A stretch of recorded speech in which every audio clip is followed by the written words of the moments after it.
दोस्तों, जीवन के अद्भुत रहस्य जीवन में कैसे पाए संतुलन एवं उद्देश्य, गौर गोपाल दास इनके इस बुक समरी का पार्ट 2 में आपका स्वागत है।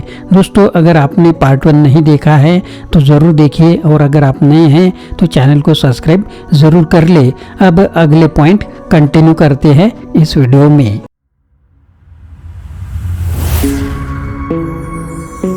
हेलो दोस्तों, मेरा नाम आनंद है और बिजनेस आनंद इस चैनल में आप सभी का स्वागत है। इन्वेस्टमेंट 2017 में गौर गोपाल दास जी ने मुंबई स्टॉक एक्सचेंज में जीवन और काम के बीच कैसे संतुलन बनाया जाए इस पर एक स्पीच दी। वहाँ पर गौर गोपाल दास जी ने कहा, म्यूचुअल फंड और रिलेशनशिप में एक चीज कॉमन है, इन दोनों में से कुछ निकालने के लिए सबसे पहले हमें उसमें इन्वेस्ट करना पड़ता है। म्यूचुअल फंड में तो हमें पैसे इन्वेस्ट करने पड़ते हैं, लेकिन जब बात रिलेशनशिप की आती है तो हम इन्वेस्ट करना भूल जाते हैं। अगर आपको लोगों के साथ अच्छी रिलेशनशिप को बनाकर रखना है तो पहले आपको उसमें टाइम, लव, बिलीव, तारीफ करना, इम्पोर्टेंट फील कराने जैसी चीजें इन्वेस्ट करनी चाहिए। फॉरगिवनेस, कहा जाता है कि अंधेरा अंधेरे को नहीं मिटा सकता, उसके लिए प्रकाश करने की जरूरत होती है।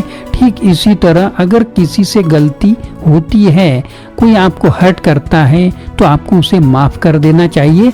अगर आपसे कोई गलती होती है, आप किसी के साथ गलत करते हो तो सॉरी बोल देना चाहिए। इससे न केवल हमारा रिलेशनशिप अच्छा होता है बल्कि हमारा थोड़ा बहुत प्रॉब्लम भी खत्म हो जाता है। यहाँ पर भी कुछ एक्सेप्टेशन है। किसी ने किसी का रेप कर दिया, किसी का मर्डर कर दिया, यह सब चीजें गलत है। इसके लिए कानून है, ऐसे लोगों को हमें माफ नहीं करना चाहिए क्योंकि इससे सोसाइटी में गलत मैसेज जाता है। इसलिए अपने विवेक के अनुसार कहाँ पर सॉरी बोलना है, कहाँ पर नहीं, निर्णय लेना चाहिए। इसी प्रकार आगे कहानी सुनते हैं। आपके जो दोस्त है, जिनके साथ आप घूमते हो, यह लोग आपकी जिंदगी को बना भी सकते हैं, बिगाड़ भी सकते हैं। फ्रेंड सर्कल इसलिए जरूरी है, मतलब जैसे लोगों के साथ आप रहते हो, आप चाहो या न चाहो, सबकॉन्शियस लेवल पर उनकी आदतें आपके अंदर आने लगती है। तो जरा आप सोचो, अगर आप ऐसे इंसान के साथ रहते हो जिनकी रिलेशनशिप पहले से ही लोगों का खराब रहता है, जो मारपीट व झगड़े की बातें करते हैं, हमेशा निगेटिव बातें करते रहते हैं, तो आप चाहो या न चाहो उनकी आदतें आपके अंदर आने लगती है। इसलिए आपको उन लोगों के अपोजिट लोगों के साथ फ्रेंडशिप नहीं करनी चाहिए। ऐसे लोगों को साथ रहो जो लोग पॉजिटिव हो, अच्छी बातें करते हो, जिन लोगों का दूसरे लोगों के साथ रिलेशनशिप अच्छा हो। गुड रिलेशनशिप, इसमें आपके साथ ऐसी 3 चीजें शेयर करूंगा जिसका यूज करके हमारी रिलेशनशिप किसी के भी साथ अच्छी हो सकती है। पहला, लेन देन, मतलब जब कोई भी चीज हम किसी से लेते हैं या किसी को कोई भी चीज देते हैं, इससे हमारा रिलेशनशिप बहुत ही ज्यादा स्ट्रांग होता है। दूसरा, खाना खाना, पार्टी करना, साथ में खाना खाना, पार्टी करना, इससे भी हमारी रिलेशनशिप बहुत ही ज्यादा स्ट्रांग होती है। तीसरा, जीवन के सीक्रेट्स को शेयर करना, जब हम लोग नंबर 1 व नंबर 2 को फॉलो करते हैं तो हमारे बीच एक बिलीफ पैदा होता है। फिर हम लोगों के एक दूसरे को अपने दिल की बातें बताने लगते हैं, अपने सीक्रेट शेयर करने लगते हैं। इससे हमारे बीच का रिलेशन बहुत ज्यादा स्ट्रांग हो जाता है। ऑथर गोपाल दास हैरी को वर्क लाइफ के बारे में 3 चीजें बताते हैं। पैशन, आज के समय में लोग सिर्फ पैसा कमाने के लिए जो काम मिल जाए वह करना स्टार्ट कर देते हैं, चाहे उस काम में उन्हें खुशी मिलती है या नहीं मिलती है। सोचो, अगर आप ऐसे काम को कर रहे हो जिसको करने में आपको मजा नहीं आता, तो क्या आप उस काम को कभी भी अच्छे से कर पाओगे? क्या आप उस काम को करके खुश रह पाओगे? तो आप उस काम को करो जिसे करने में मजा आता है। वह जिस काम में आप पैशनेट हो, उसी काम में अपना करियर बनाओ। आज के समय में अधिकतर लोगों को पता ही नहीं है उनका पैशन क्या है, वह लाइफ में करना क्या चाहते हैं। तो फिर आप कैसे जान सकते हो कि आपको पैशन क्या है? उसके लिए एक जापानीज तरीका इकागाई है, जिसे लोग अपना पैशन ढूंढने के लिए काम में लाते हैं। इसमें आपको अपने आप से 4 क्वेश्चन करने हैं। अगर सभी का आंसर हाँ है तो यही आपका पैशन होगा। दोस्तों, इकागाई के नाम पर भी मैंने एक वीडियो बनाया हुआ है, वह आप जरूर देखें।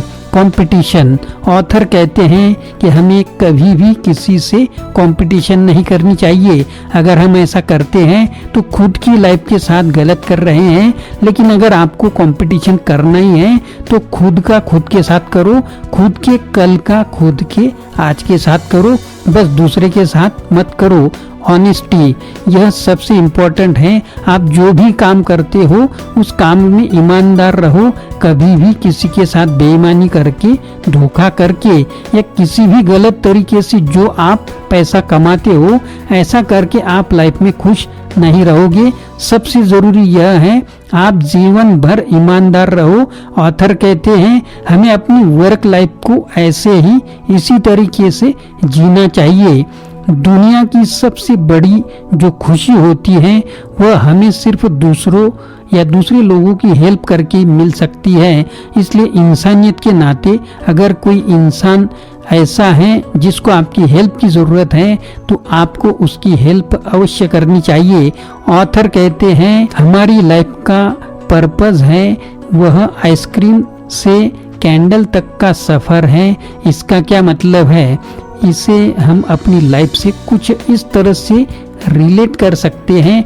जो आदमी आइसक्रीम की तरह सोचता है उसे लगता है कि उसकी लाइफ में जो भी खुशियाँ आएगी वह उसके जो खुद के डिजायर्स हैं उसे कंप्लीट करने के बाद आएगी। इसके अपोजिट जो आदमी कैंडल की तरह सोचता है उसे पता है कि उसके खुद के डिजायर को कंपेयर या कंप्लीट करना भी इम्पोर्टेंट है। जो लॉन्ग लास्टिंग हैप्पीनेस मिलेगी वह तभी मिलेगी जब वह दूसरों की लाइफ में वैल्यू ऐड करेगा। सोशल कंट्रीब्यूशन से द्वारा कुछ लोगों को यह कह सकते हैं जब लाइफ का होल पर्पस ही दूसरों को हैप्पी रखना है तो हम खुद के बारे में जो पहले 3 प्रिंसिपल्स हैं उन्हें क्यों इतना इम्पोर्टेंस दे। तो इसके लिए आपको समझना होगा आप वो नहीं दे सकते जो आपके पास नहीं है। आपके पास जो नहीं है वह आप नहीं दे सकते। तो अगर आप अपनी खुद की लाइफ में हैप्पी नहीं है तो दूसरों को आप हैप्पीनेस नहीं दे सकते। इसके लिए पहले 3 प्रिंसिपल भी बहुत इम्पोर्टेंट है। दोस्तों, जीवन के अद्भुत रहस्य यह बुक समरी आपको कैसी लगी जरूर कमेंट बॉक्स में लिखें। अगर नए हैं तो चैनल को सब्सक्राइब जरूर करें जिससे आपको अगले वीडियो की नोटिफिकेशन मिलती रहेगी। आशा करता हूँ दोस्तों यह वीडियो आपको पसंद आया होगा। अगर पसंद आया है तो लाइक करें, शेयर करें, चैनल को सब्सक्राइब करें, अपने दोस्तों को और ग्रुप को भी यह वीडियो फॉरवर्ड करें। फिर से मिलेंगे अगले वीडियो में। आप सभी का वीडियो देखने के लिए बहुत बहुत शुक्रिया।